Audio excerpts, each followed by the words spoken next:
wife agreed when her BFF convinced her to cheat on me, so I decided to make them pay for it. You ever wake up one morning thinking it's just another day, and then your world gets flipped upside down before you've even had your coffee?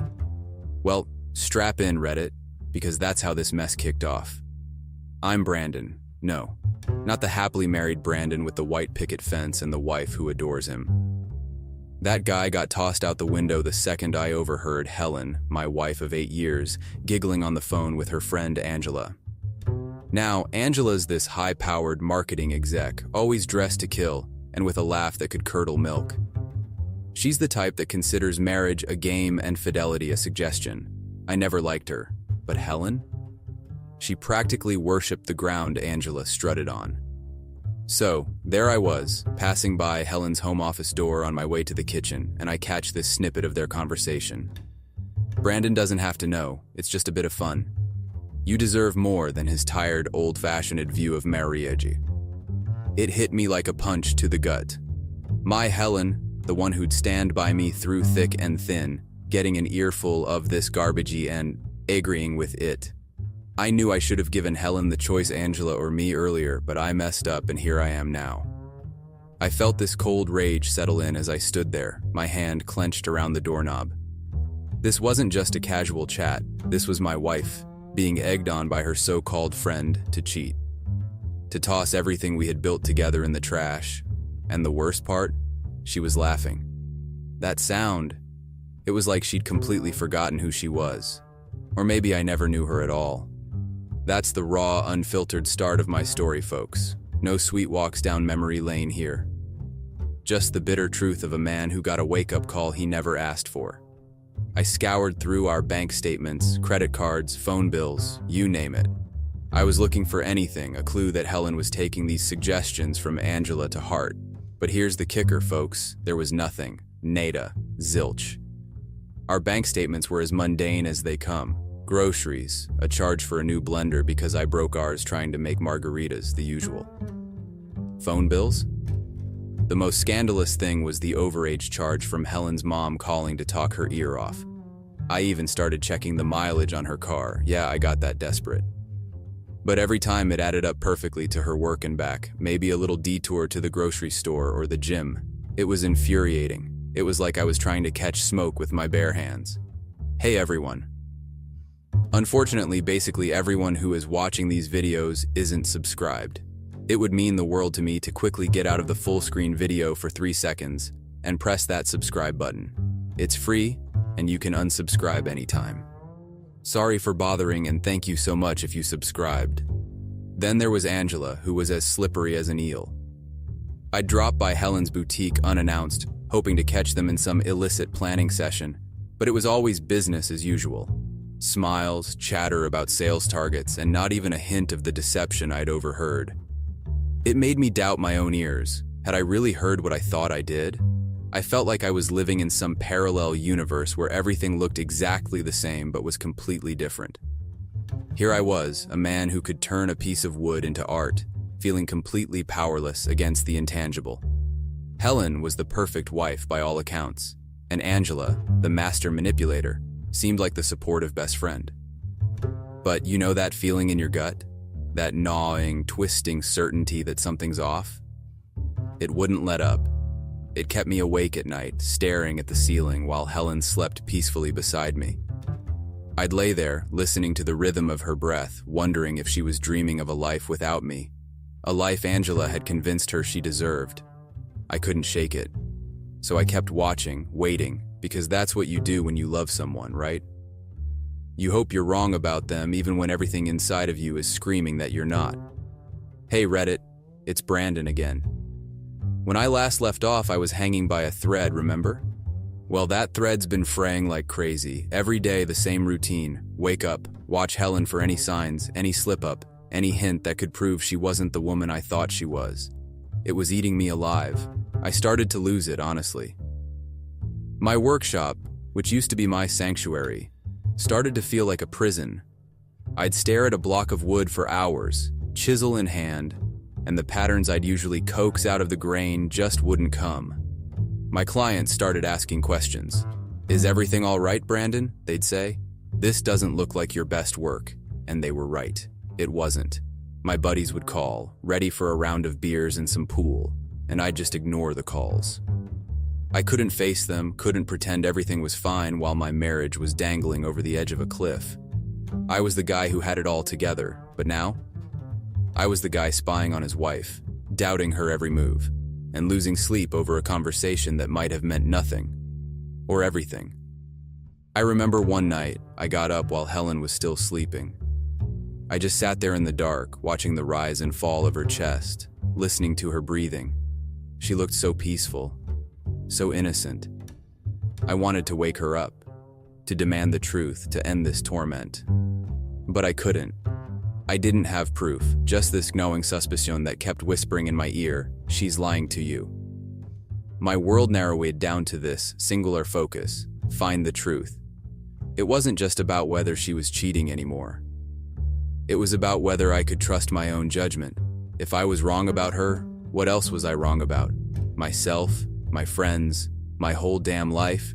The isolation was the worst part.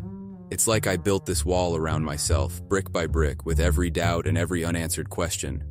I stopped going to family barbecues, dodged my mom's Sunday dinners, and became a ghost to my own siblings. I was so deep in my own head, I couldn't find the way out. All right, Reddit, it's Brandon again. My story hit a really tough spot. I decided it was time to ask Helen what was going on. I couldn't keep wondering and feeling bad all the time. I came in from working on some furniture in the garage, and there was Helen sitting on the sofa with her phone. I took a deep breath and told her we needed to talk. I was really calm, even though inside I felt like a storm was raging. We sat down and I told her straight up about the phone call I overheard with Angela, about how I couldn't sleep, and about all the times I tried to find out if she was seeing someone else behind my back. I asked her, "Is there someone else, Helen?" She said no, she wasn't seeing anyone else. She cried and said that Angela was just making a bad joke and that I got it all wrong. She wanted me to believe her, she reached out to me, but I just couldn't. I couldn't hold her hand or make her feel better. I really wanted to believe her, guys. She's my wife, Helen, who I've loved for so long. But I just couldn't get Angela's words out of my head. We went to bed that night but didn't talk. We didn't kiss goodnight or say, "I love you," like we usually do. She was crying quietly, and I just lay there, looking up at the ceiling, wondering if I even wanted to know the truth, or if it was better not to know. Out of the blue, I got help from someone I never expected to get involved. I was in my shop, focusing on a piece of wood that was supposed to become someone's rocking chair, trying to find some peace in the familiar shavings and sawdust. That's when Jeff walked in. Now, Jeff is someone I'd call an acquaintance, good for small talk, knows a lot about a lot, and always has a way of popping in when you least expect it. He had this serious look on his face, which wasn't like him at all. He asked if we could step into the back room for a chat, away from the prying eyes of the storefront. So there we were, surrounded by the skeletons of half-finished furniture, and he starts telling me this story. Turns out, Jeff's sister works at the hotel where Angela and Helen have been holding these so-called business meetings. And she's seen Helen there too, but she was never alone. Always with this one guy, always cozy, like they were more than just friends. Jeff said his sister kept it to herself because she didn't want to cause any trouble without being sure of what was happening. I felt like I was in a bad dream. All this time I had this feeling, but no proof. And here was Jeff, handing me the last piece I needed. My head was spinning, but there was also this sense of relief. Finally, I had something solid. Jeff must have seen the emotions on my face because he put a hand on my shoulder and said he was sorry to be the bearer of bad news but thought I had the right to know. He said he'd be there if I needed anything, which was the last thing I expected to hear from him. So, there I was with this information that felt like a heavy brick in my hands. It was the key to everything that had been hidden from me, and now I had a decision to make about what to do next. Okay, Reddit, it's Brandon. After finding out the truth, I had to decide what to do. I didn't want to just lash out, I wanted to be smart about it, to do something that really mattered. First things first, I got my evidence together and talked to a lawyer. I wanted to know where I stood legally. The lawyer said the evidence was good. If it came down to it, I could take Helen to court. But this wasn't just about legal stuff. I wanted Helen and Angela to understand the consequences of their actions. For Angela, I knew I had to be subtle. She worked at this fancy marketing firm and they have a reputation to uphold. So, I sent a carefully worded letter to her boss, suggesting they look into Angela's behavior outside of work. I kept it anonymous and stuck to the facts. Next, I focused on Helen.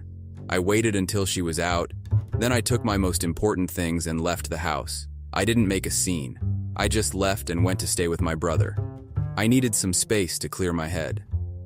I turned off my phone and stayed off social media. I just needed a break from everything. Helen tried to reach out, of course. She called, she texted, but I wasn't ready to talk to her. Not after all this. That was how I handled it. Quietly, but in a way that let them both know I was serious. It's not over yet, though. There's still more to come in this whole mess. Stay with me. So, I laid out my cards, did what I had to do, and stepped back to watch the fallout. It's been a wild ride, and here's how it all went down after the dust started to settle. I heard through the grapevine what happened with Angela. That letter I sent, it did the trick. Her bosses took a closer look at her, and let's just say they didn't like what they saw. Last I heard, she was put on leave and had to scramble to keep her job. I guess her co-workers started seeing a different side of her, the one I'd been warning them about. Then there's Helen. After I left that evidence on the kitchen table and moved out, things for her got real. She came home to an empty house and a whole lot of truth staring back at her. She tried calling me, leaving voicemails, sending texts, apologies, excuses, promises to change.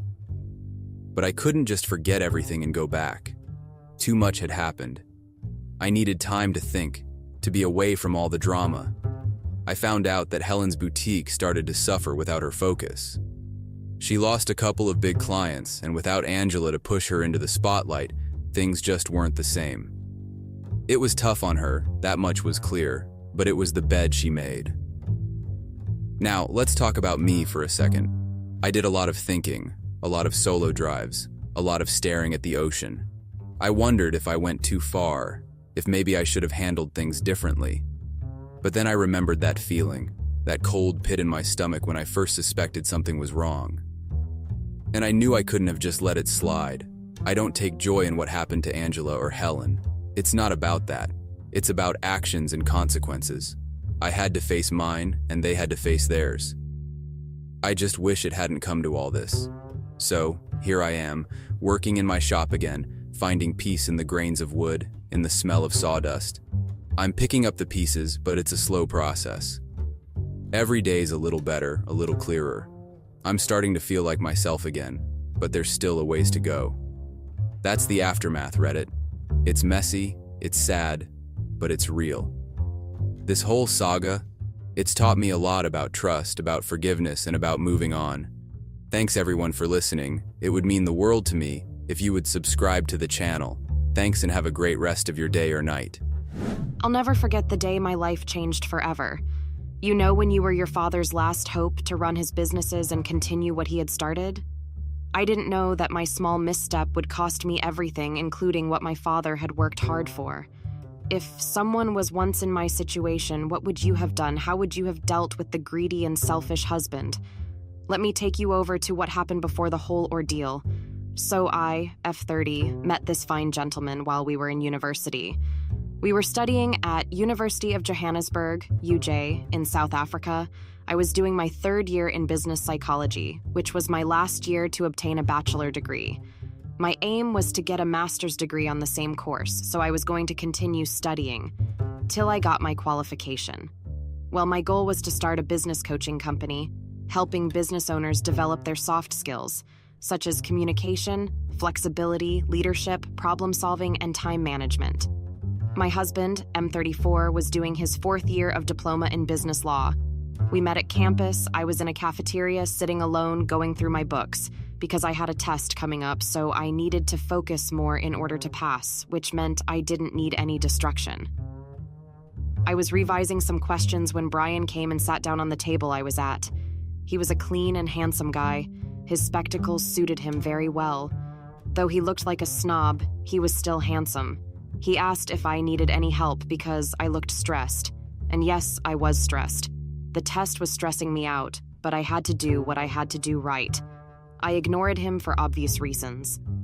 1. Being I didn't want to entertain university boys, I had to focus on what I went to university for. 2. I didn't want any destruction. His handsome snobbish self was a destruction enough, but I didn't want to give him that satisfaction. He kept trying to converse with me until I asked him to go, and I didn't need his help, which he didn't do. I was relieved when it was time for my next class, so I left him there without saying anything.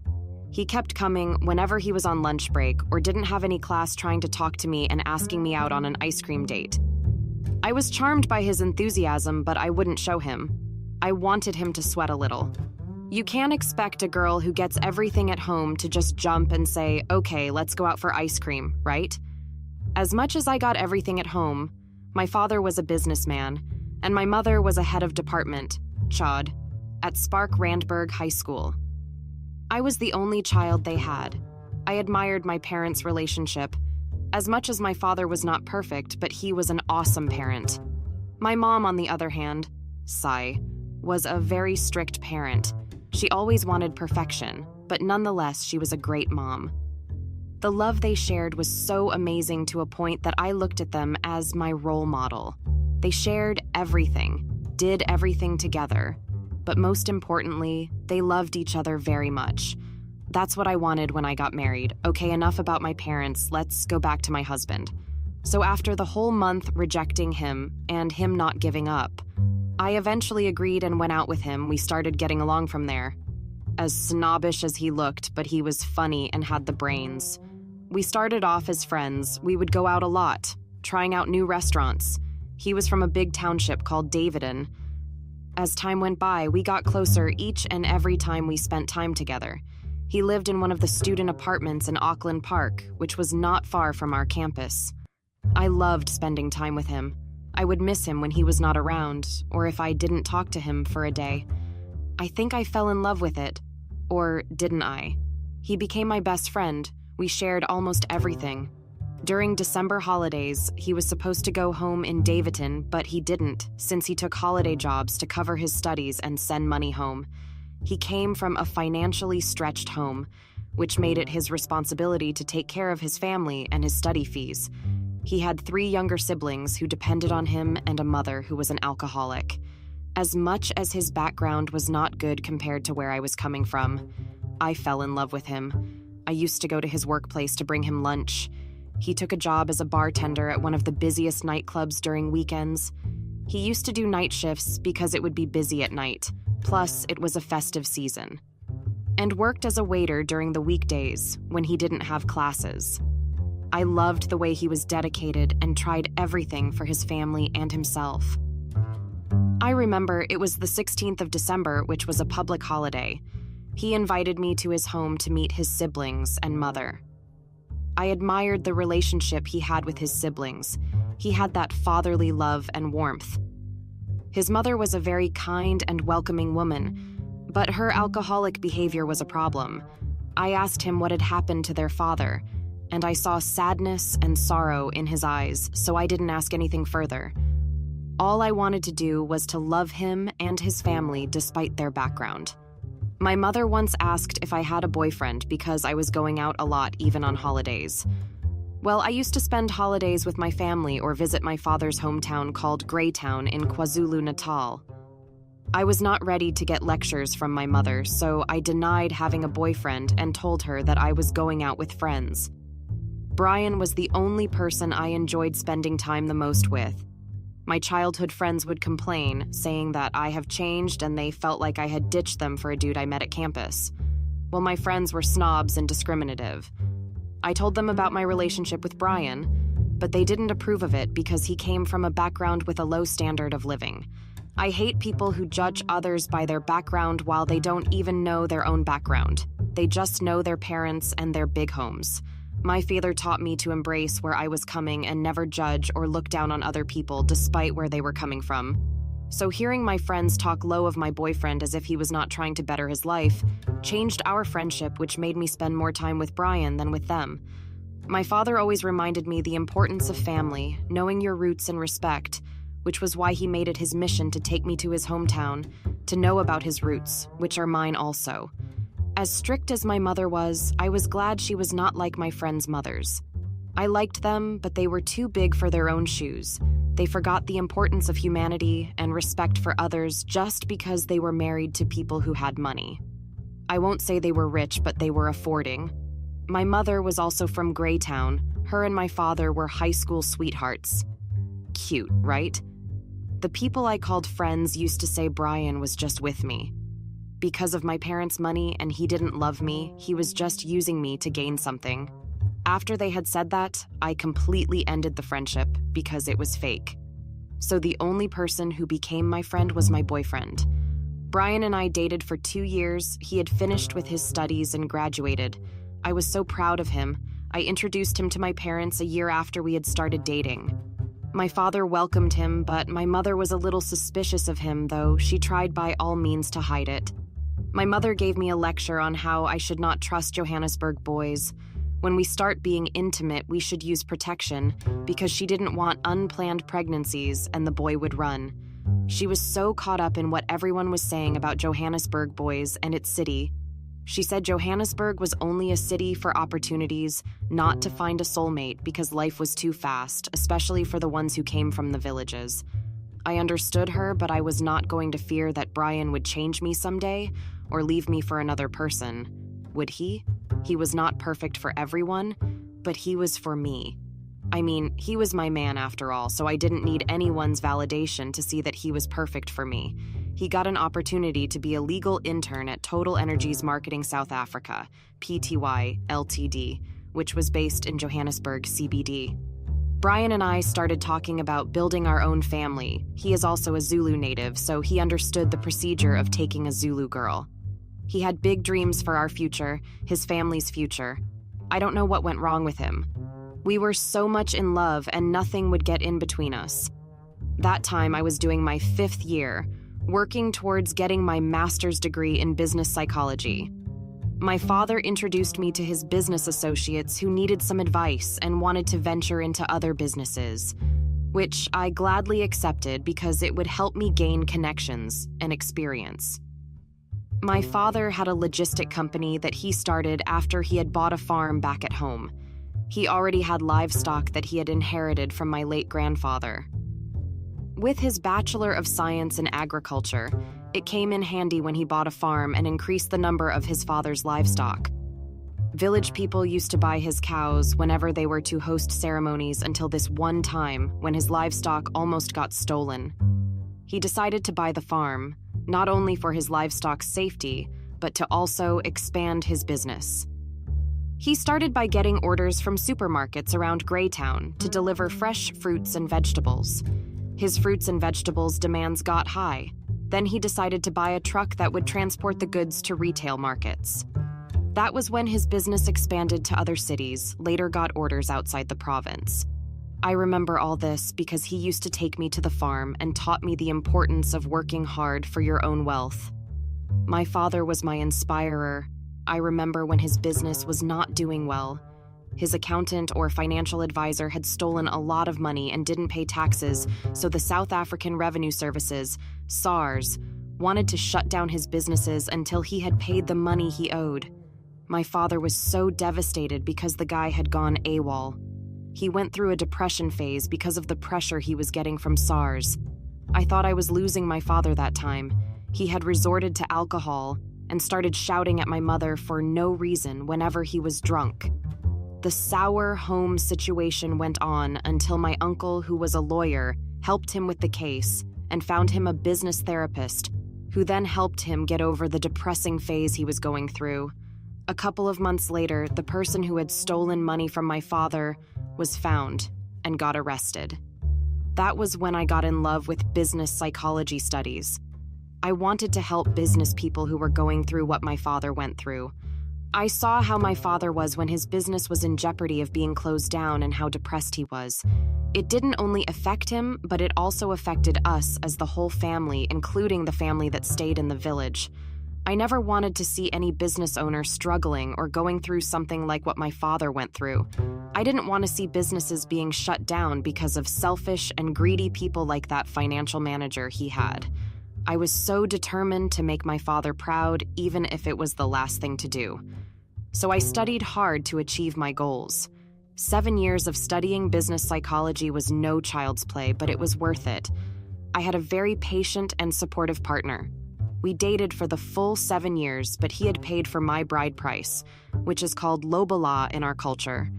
Every cultural procedure, so we were only left with white and traditional wedding. He proposed when I was doing my 5th year, then visited my family to show respect and do what was right. I thought he was my soulmate. I remember when my father asked if I was ready for marriage, I told him that I was ready, but I wanted to graduate first. So the traditional and white wedding had to wait till I got my master's degree. We traveled all the way from Johannesburg to KwaZulu-Natal for the lobola negotiations. My baby had to travel for 6 hours with his family from Johannesburg to Greytown. I was the happiest woman. I got to be with the man of my heart. Guys, you don't know how much I loved my husband. Did I count the chickens before they hatched? I knew he loved me, he showed that to me in every way, and he made me the woman amongst others. At least he made me believe he loved me. I completed my master's degree, and as planned, we started planning for our wedding. He was still working at Total Energies, but not as an intern, but as a permanent legal advisor. Wait.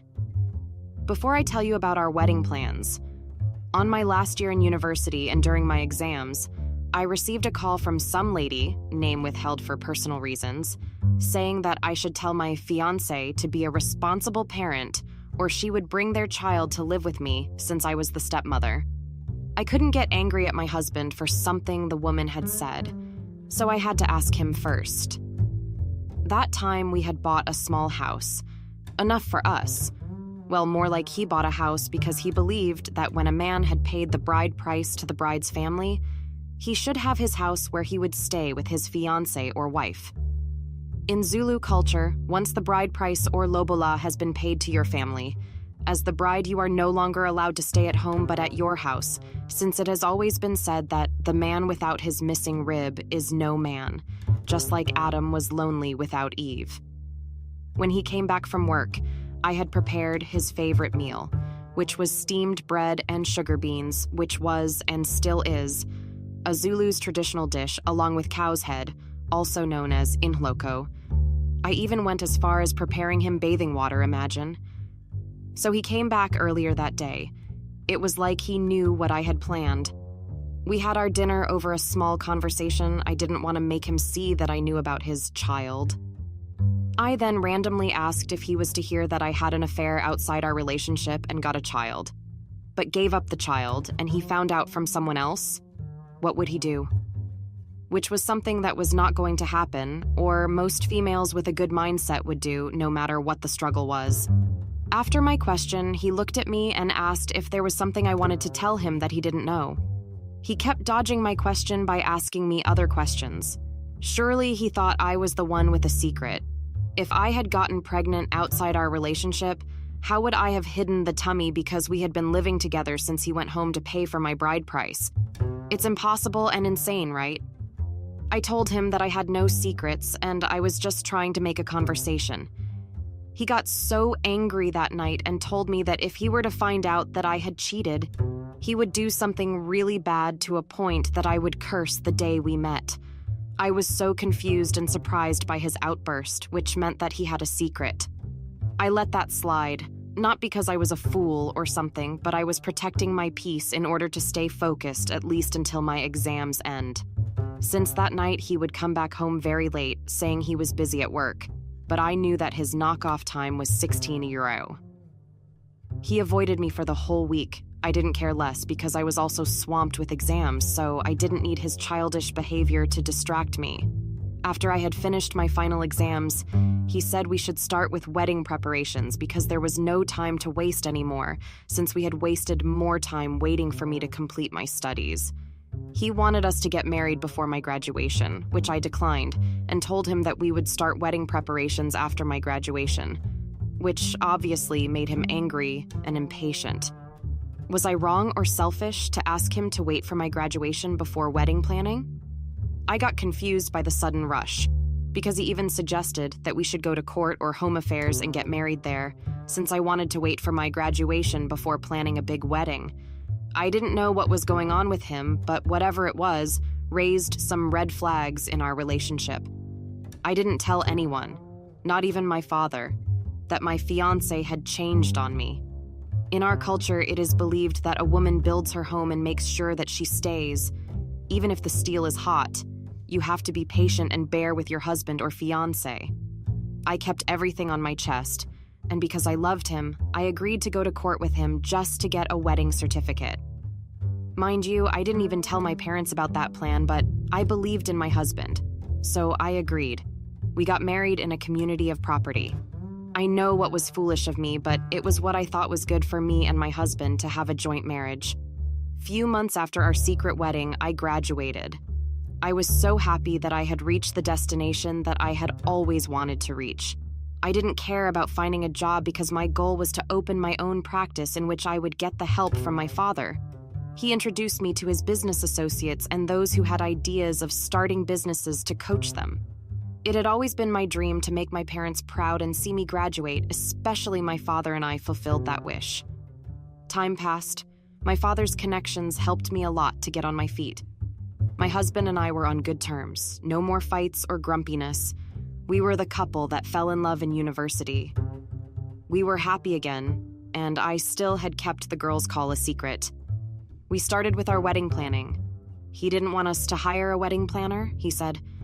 Hiring a wedding planner is a waste of money, and he was not marrying a wedding planner but me, so I am the one who should be hands-on during my wedding preparations with the help of my mother or siblings so that I can get everything I wanted and needed for our wedding to be perfect. I understood that, but my mother went ahead and hired a wedding planner, saying that she didn't give birth to me to suffer. My husband was told that the planner was my distant cousin, because we didn't want him to find out that Mom had hired someone to plan our wedding, while he said he didn't want any planner. My husband was weird and acted like a snob for someone who came from a township. The wedding was planned and the date was set. After a month, we tied the knot in front of our families and friends. My father was so happy, he even shed a tear during his speech. I was the happiest woman alive. I got to spend and celebrate the union of my husband and I. Few months after our wedding, my husband's mother had passed on due to lung cancer, which meant he had to take responsibility for his siblings, even though they had grown old enough to look after themselves. It was really sad. My husband was devastated and pushed everyone away, but I had to be there for him through it all. I had made a vow in front of our family, friends, a priest, and God, so I had to stand by him, whether he was pushing me away or not. After his mother's death, he resorted to alcohol. He changed a lot. From going out early in the morning to coming back late at night. He would come back intoxicated and end up saying hurtful words to me. I thought it was grief, but that went on till I couldn't take it anymore. I got so lonely in the house. Yes, I was working and got busy sometimes, but I missed my husband. I had missed spending weekends with him, but he was nowhere to be found. When I raised the issue, he would tell me that he was the man of the house, and he was not going to tolerate being asked about his whereabouts by a woman. The only duty I had was to be a wife, not a detective. It was emotionally draining having to be patient for someone who had changed on you and made you feel unloved anymore. Sometimes I would visit my parents, but it would only be a day thing, not a sleepover. As much as I wanted to share what was happening in my marriage, I had no one to share my marriage problems with. I started going out on solo dates. The stress and tension was too much. Going out really helped me. I once heard a phrase that says, when a lady is stressed, shopping is the best therapy, which was not true to me because I was not a person who took shopping as therapy. So shopping was not what would make me happy or forget about what was happening in my house. One night I went to this pub and restaurant called the Guildhall Pub and Restaurant to relax my mind. When I arrived, it was packed. And to find out that there was an event happening, it was a great distraction for me and my mind. I needed it, and I felt alive again. I forgot all about my marriage problems and my sudden changed husband. I mean, we didn't even get to our first-year anniversary at least. It was only a few months after we had said our vows, and he changed. He became a stranger at our home. All I wanted was for him to recognize me as his wife and let me into whatever he was going through. I thought it was grief, but no, it wasn't because his siblings would call me and ask if they could speak to him. His phone was unreachable. I had so much fun at the pub and restaurant. I got to hang out with strangers. We drank, danced, and ate. It was a lot of fun. I felt alive and free again. I felt like I was my old self. Not that I was going out and getting drunk, but I was free and happy. I missed being my old self, not a jailed wife. Was I wrong to choose myself for once? So there was this guy, name withheld for safety and personal reasons, who was with the strangers that I had befriended. We clicked, the conversations between us were flowing. It was like we had known each other for a very long time. We had a great time together. Then from there we became close friends. He became my shoulder to cry on. He gave me advice without judging me. My marriage lacked happiness, attention, affection, and time. That guy gave me all that. He made me feel alive and took me back to the times when my husband and I were still getting to know each other. Time went by. The guy and I were pretty close. I considered him my best friend and the brother I have ever had. One weekend, I decided to visit Davidin to see Brian's siblings. I had never seen them ever since the day of their mother's funeral. I felt bad. I had been a horrible sister-in-law, and guilt was eating me up, so I went there to check how they had been holding up. Also to check if I would find my husband there because he had been gone for 3 days without calling. I was worried about him. I asked myself every day where I went wrong or what I did wrong, but I couldn't get any answers. I thought I was the problem. I started doubting myself. I had thought that maybe I was no longer enough for him or I had changed and got ugly. What was I supposed to think? I started having low self-esteem. I was sinking deep into depression. But luckily, I had a friend that I had got from the pub and restaurant. He was everything and more. I told my father about what was going on in my marriage, and the advice I got was, in marriage, you have to be patient for your husband. Just make sure not to make something that would drive him away from your marriage. I didn't understand that kind of advice because it was useless and pathetic. So I had to be patient and bear with the emotionally abusive husband. When I got to Davidin, I found the siblings alone with a toddler. What caught my attention was that the baby looked like my husband, which made me think that maybe it's the baby of that lady who once called me and told me to tell my husband to be a responsible father. I couldn't believe that my husband had deceived me. I stayed with the siblings and asked them when they had last seen their big brother. The elder sibling told me that he had come to see them 3 days ago, and he would be back on the day I went to see the siblings. The bubbly sibling, who they called her Linda, told me that he had left with some aunt. What confused me was that if he had gone with the mother of the child, why would they have left the child with the kids? It just didn't make any sense. Curiosity got the better of me. I found myself asking whose baby they were babysitting, and they confirmed my suspicions by telling me that the child was their brother's, and they had fetched him from his grandmother's house where he stayed. I couldn't believe what my husband had put me through. I mean, the time I tried to make a conversation about having a child outside our relationship, he got angry, of which I couldn't understand. And he even suspected me of cheating while he knew that he was the one who was unfaithful in our marriage. Was I a fool for thinking he had changed before our wedding? Months passed and my husband was back home, but his sudden disappearances didn't stop. I asked him about the child and he told me to mean what I came to his family for, not anything else. Ever since then, I stopped trying. I stopped begging him to treat me as his wife.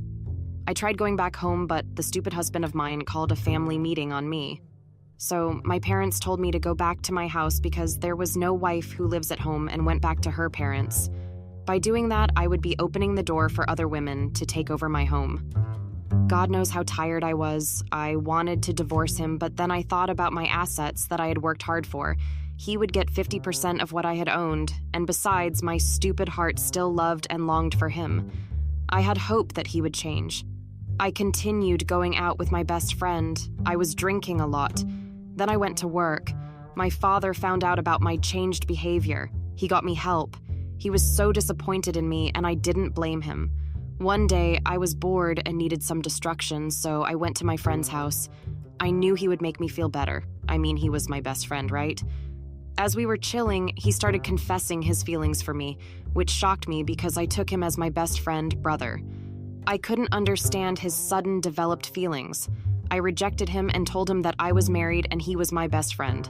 I didn't see him in the way he was seeing me. The guy did the unthinkable and blackmailed me to at least sleep with him or become his booty call if I didn't want my husband to find out about the times I had been spending with him and telling him about my marriage problems. I was so surprised by his sudden change. I didn't know what to do because he had been recording all our conversations, which I didn't know about. I had no control over the situation. I didn't want my husband or my father to know about my friendship with this man. So I obliged we kissed, which was the only thing we did, and agreed to be his booty call. But I gave him that promise because I wanted to get out of his house and go to the cops to report his psychic behavior. A couple of months passed, my father got sick, no one knew what was wrong with him, even the doctors couldn't find what was going on. So we ended up seeking traditional help, because in a Zulu culture, it is believed that if someone is sick and the doctors don't find anything wrong with that person, that only means one thing. That person has been bewitched, or someone was bewitching him and making him sick. When my father started getting sick, my husband came back home. He became the supportive and caring husband that I had fallen in love with. He was there for me and my family throughout the whole process of consulting with traditional healers. I asked myself who would want or bewitch my father because he was a kind person. Didn't have enemies, maybe he did, and we didn't know about them. I mean, my father protected himself a lot traditionally because it is believed that a Zulu businessman has to be protected at all times. Few weeks after the traditional healer visit, my father passed on. I was so devastated and broken. Later on, my mother followed. I felt lost, alone, and abandoned. My mother also got sick for a while. The doctors said it was stress or something that related to stress, as she couldn't take the passing of my father. Well, I didn't blame her. I also would have died if I were to lose the husband like my father, and the family members started calling her names, saying that she had bewitched my father to get the inheritance since my father left everything to me and my mother. Most family members were angry and out for blood, so my mother not making it didn't surprise me because it was over her powers. A year later, I had healed but haven't forgotten about my parents. I was more than happy that my husband had been with me during my healing process. He was so patient with me, and he became the Brian I fell in love with. Since my father's business was under my name, I asked my husband to become the business's legal advisor and put him in charge of my father's logistics company, which he did very well with because he had a plan of opening a logistic company branch in another province to grow the business, and the demand was high. So I gave him a go-ahead. There was this other day when he came back with some papers. He told me that they needed my signature. I didn't ask a lot or read them because I trusted my husband, so I signed, not knowing that I was signing my rights to him. A week later, he came back looking angry. He didn't even tell me what had made him angry. He slapped me and called me names. I was so confused and shocked by his outburst until he told me that he knew about my floozy ways with the guy I met at the pub. Since that day, my life became miserable. I was paying for the little misstep I had made. My only sin was trusting a stranger and telling him about my marriage. Worst part, even if I tried to deny it, Brian had proof, which meant that the guy had sent him everything because I got him arrested and he got out within 6 months. I thought he was not going to bother me anymore since it had been a year. I asked Brian how long he knew about the pub guy. He told me in the eyes that he knew way before my father had got sick. What shocked me the most was when he confessed to me that he was the one who killed my father, and he knew that since I was the only child they had, everything was coming to me. I couldn't believe it. All of the acts he pulled, being supportive and loving, was all an act. He even confessed that he once cheated when I was busy being serious with school and he got someone pregnant. I failed to understand how I missed everything. I mean, everything was right under my nose. His behavior kept changing like the weather. Because of my misstep, I paid a great fortune. I lost everything, including my inheritance. I was left with nothing. I regretted and cursed the day I allowed Brian to speak to me.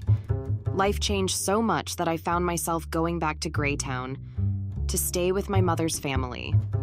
Was I wrong to fall in love and be bared with Brian's abusive behavior? Please advise me.